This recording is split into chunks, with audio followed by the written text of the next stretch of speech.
God, oh, that's better, gave me a glimpse into the operation of the other kingdom and how they are seducing people into these other kingdoms. And they are real slick about how they get you. You know, we always thought it was always just through sex, drugs, alcohol.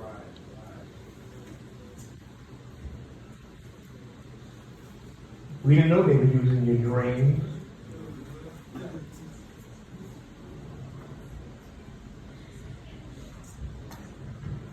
Didn't realize that they were using objects. Well, I guess in a way we did, we just didn't put it together. Because me and my wife started clearing objects out of our house years ago. I remember I bought an ashtray in Italy, very beautiful ashtray. Stood about this high, very beautiful, painted, colorful. Man, I love that thing. And I brought it home, I gave it to my wife, and I got out, started losing jobs, ended up on welfare. I mean, the whole bottom fell out. Didn't know what was going on. And things didn't get right, turn right until we got rid of that. Something we got we're watching the ministry and it was talking about different things. And we remembered that ashtray. And we got rid of that ashtray. And we got rid of that ashtray, things started to turn around for us. Y'all got these, thank you. Y'all got these images in your house. Because they look good. And y'all got these images in your house because they represent us. Leave that alone. Let's go to Romans 6:14. Y'all don't mind if I just teach this morning, right? Can I teach? Amen. I know y'all probably want to shout.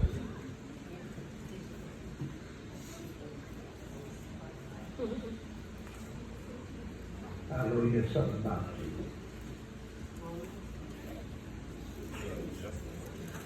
You got the jumping spirit today? Like it.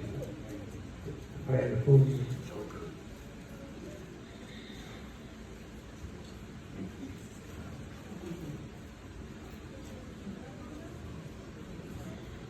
Y'all got it? Romans 6:14.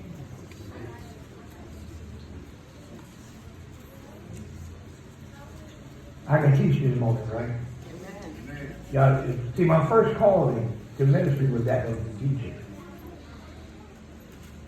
I said we want to do ministry on another level. I want you informed. How many of you know that you can shout better when you're informed? Amen.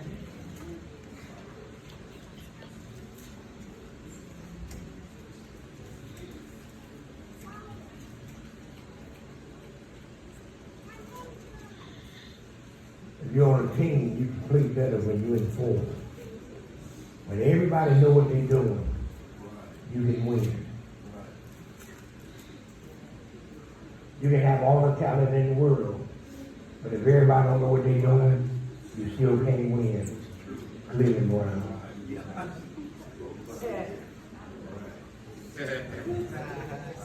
When you say Alabama, they play a soft schedule anyway. LSU, man.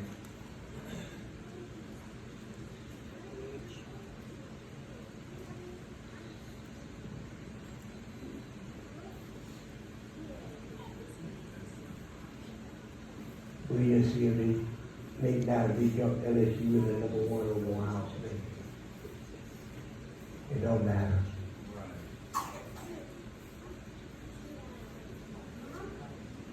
Y'all ready? Let's read it. Y'all gonna read with me? Let's go. For sin, we are not under the law, but under grace. What should not have dominion over you? Sin. What should not have dominion over you? Sin. Sin should not have dominion over who? You. That means that sin can't rule you.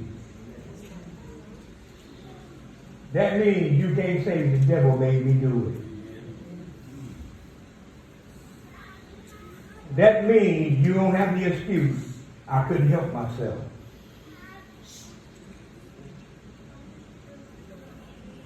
Our week, we want to talk about dominion. The only people that sin have dominion over is those that Satan have captured. If you are in the kingdom of darkness, sin has dominion over you. If you are in one of these kingdoms, me and Minister Gaucher was talking this morning, and he brought up about when Israel came out of Egypt, all the lands that they had to go through. Each one of those lands represented a kingdom. And each one of these kingdoms, Israel had to conquer to get through to the next kingdom, to get to the promised land. Each one of these kingdoms had a principality that Israel had to trust God to cast down, to get through. Now you remember when they got to Jericho, what did Jericho have to say? Jericho said, we heard about y'all. And we are afraid.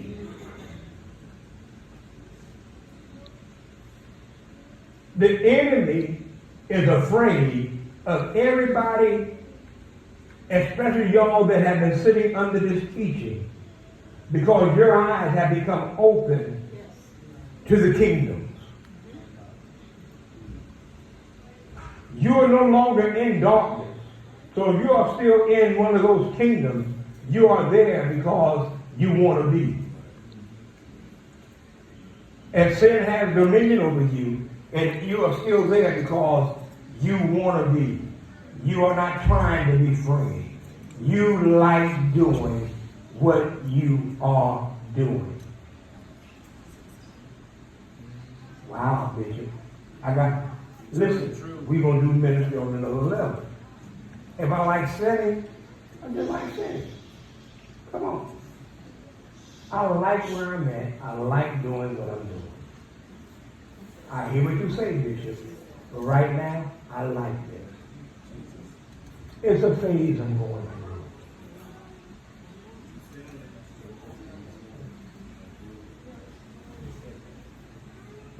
You don't have enough word in you to break free. Psalms 119. Psalms 119, verse 1 through 3.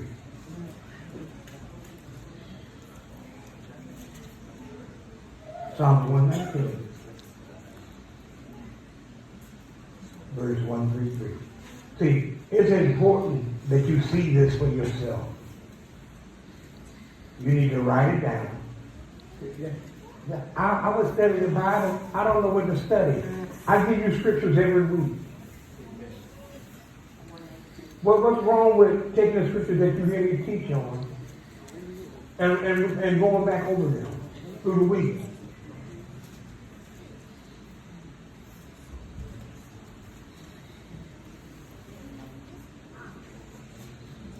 No Bible? I know they bought your Bibles. Where yours at? That's a good place for it. So at least he grabbed something. At least he grabbed another one. But at least he grabbed the Bible.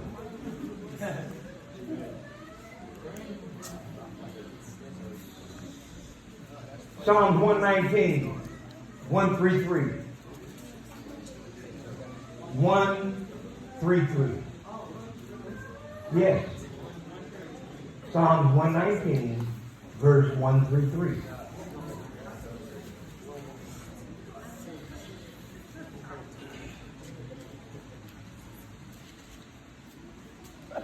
You got it? You got it? No, I'm talking to yeah. All right, read it.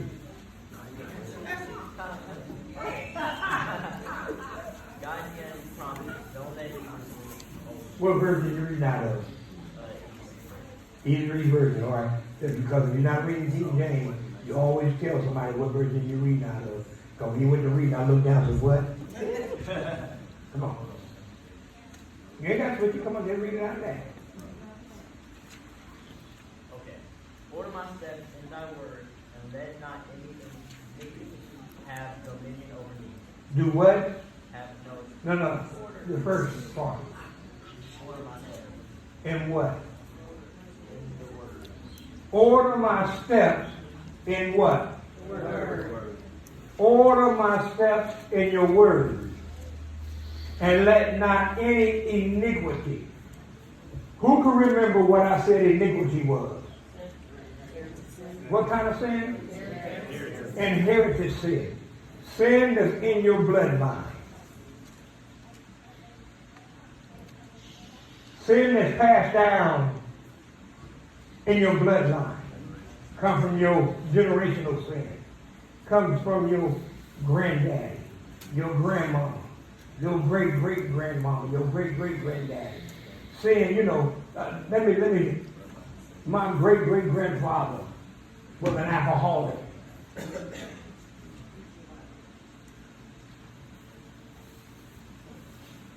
My grandfather was an alcoholic. My grandmother was an alcoholic until she got saved.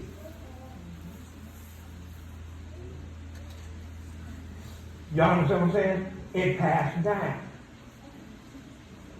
My dad was an alcoholic until he stopped drinking. To the point where I said, I don't like what I'm seeing. I'm not going to be an alcoholic. So I made up my mind I wasn't going to be an alcoholic.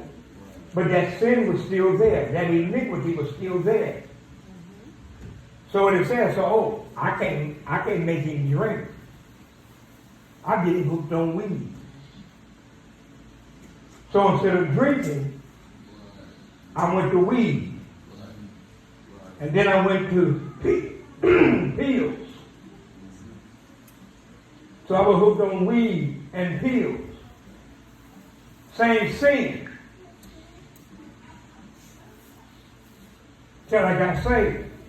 When I got saved, then I had to go around and say, okay, Lord, I need to break this cycle. I thought I had broke the cycle. But then when I didn't remember. See, me and my wife both had the same thing in our family. We thought we had broke the cycle. But then my son comes along. He marries somebody who has the same sin in their family. They need to break the cycle. Maybe they thought they broke the cycle. But then here come their daughters, my granddaughter. Whoop, cycle ain't broke. So now we got to pray again. Because you know what they like? They like their oil. And they like their joints. Here come my grandson. He think he's slick. Yep. He's smoking on the down low. Yep. He lying. Not me. No, I ain't smoking nothing. Not me. No, that ain't my vape. Same sin. Iniquity. Order my steps in the word, and let not iniquity be found in me. And let not iniquity have dominion. Don't let it have authority over me. You need to ask yourself, what has authority over me? And whatever it is that has authority over you, has authority over you because there's not enough word in you. Right. Because if there's word in you, then the word has authority, and then there's nothing else that can have authority. See, I'll tell the truth on me, and I'll tell the truth on my family. I want my family saved. I want to see none of my family. I want to see my son, my daughter, my grandchildren, my nieces, my nephews, my sisters, my brother. I don't see none of them go to hell. Like I say, when I get to glory and I'm in the new earth, I'm not going to think about you in hell. I ain't going to remember you.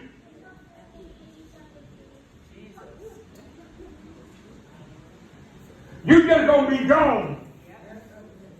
That's why I'm doing everything I can now to make sure I see you in glory. So you can reject what I'm saying, but when you get to hell, I'm not going to remember you. I ain't going to remember you because I don't want to. I don't want that thought that I got somebody I love burning in hell. I think about it now. Every time somebody in my family died, I'm tortured with the thought, Lord, did they know you? Did somebody get to them and tell them about Jesus? Did they accept him? Even if it was a deathbed, accept it.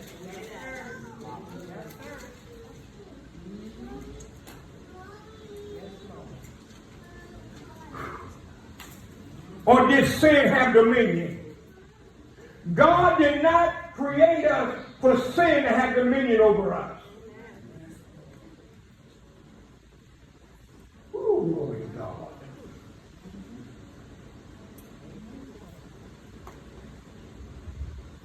Let me prove it to you. Somebody say, prove it to me, Bishop. The word is true. The word is true over everything. Ain't that right, Joe? You believe that? All right. Let's go to Psalms 8 and 6. Y'all believe it or not, I'm just about done.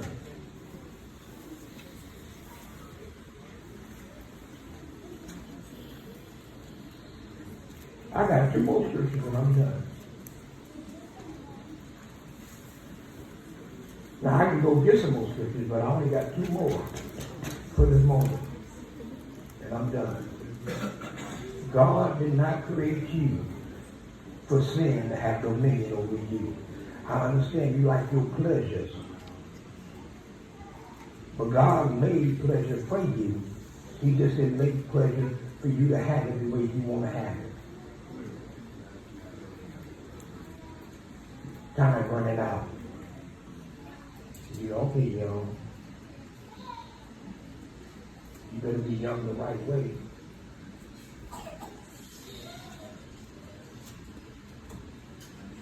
I'm going to tell y'all right now. The old people, most of the old people dying because they're old. It's the young people getting shot up. And if the young people dying with their fentanyl and all that kind of craziness, ain't too many of us. Most times we die because we old. You know, cancer or something that dies. Ain't cause no bullet. Ain't cause we got hold no bad dope because we trying to be young.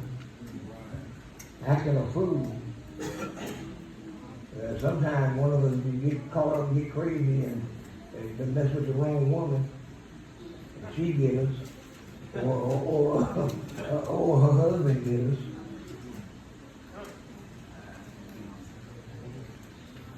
Psalms 86, y'all got it? Read it, Heather.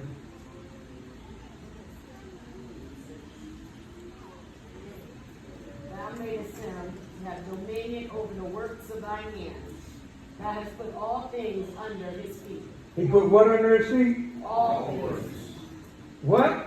All things. What all things mean, Brother Darrell?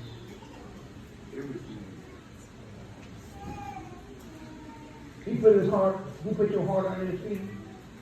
Under your feet? You believe that? Do you believe that? No, I ain't asking that. Do you believe with your mouth or do you believe with your spirit? I believe in my spirit.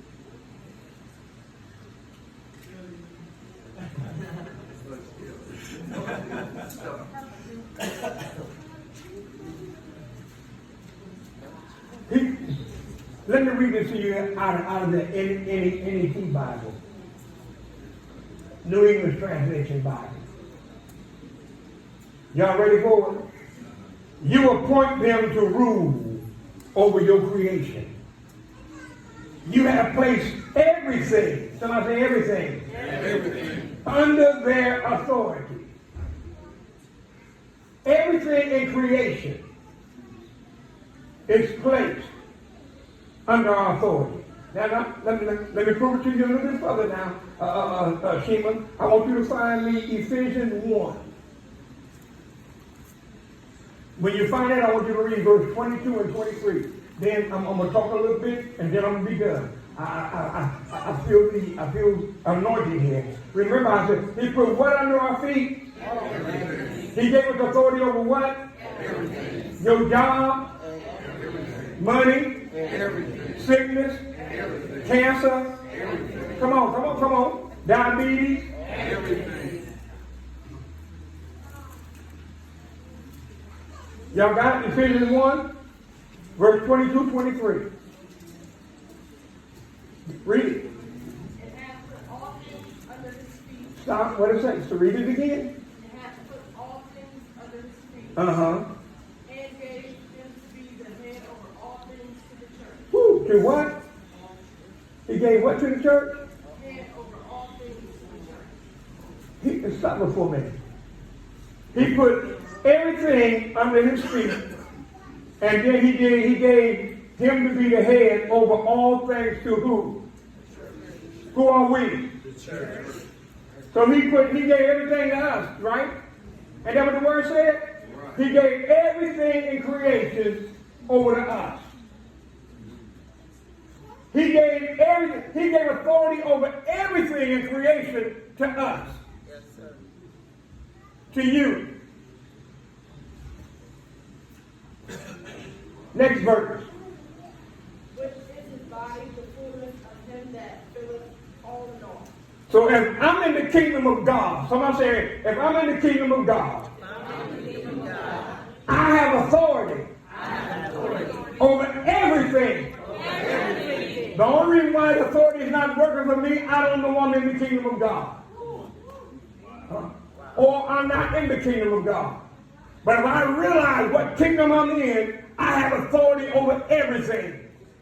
That means that I have supernatural ability to move everything. Concerning the works of his hand, I can command everything. Y'all don't know how powerful that is. I can decree a thing, and it shall be established. Why? Because I'm in the kingdom of heaven. I'm in the kingdom where I can move things in creation. Because everything in creation, I can control.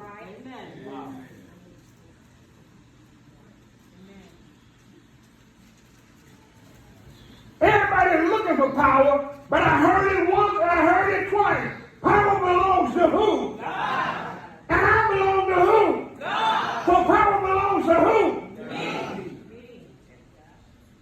Why? Because he put everything under my authority.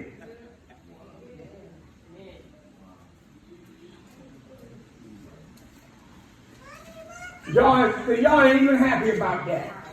You know why you ain't happy about it? You don't believe it. You said, can that be true? The word just said it was. Go home and read these scriptures and meditate on them. There's other scriptures in here that will tell you this. You got Philippians 2:9 through 11 that I didn't read to you today.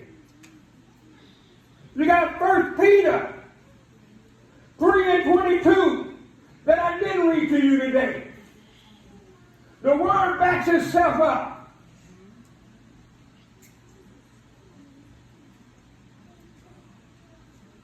What we just read to you today God places everything in creation under our authority. The heavens, you know what? What was that? Joshua that prayed and the moon stood still in the sky or the sun stood still in the sky? He controlled that with a prayer. That's why time is the way it is. That's why we had to have daylight saving time. Because he stopped the sun for a certain period of time.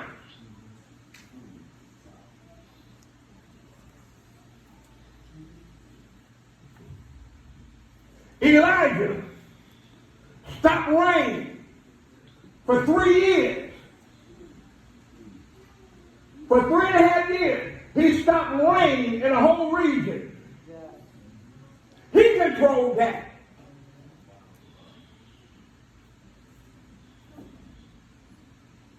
He said there wasn't going to be no rain till he said so. And it was so. That kind of power lies with the believer.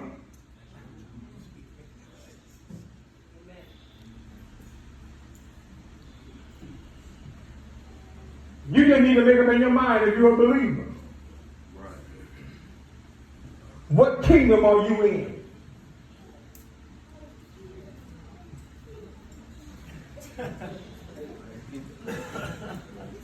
Dominion. Are you dominating? Are you occupying? Or are you being occupied?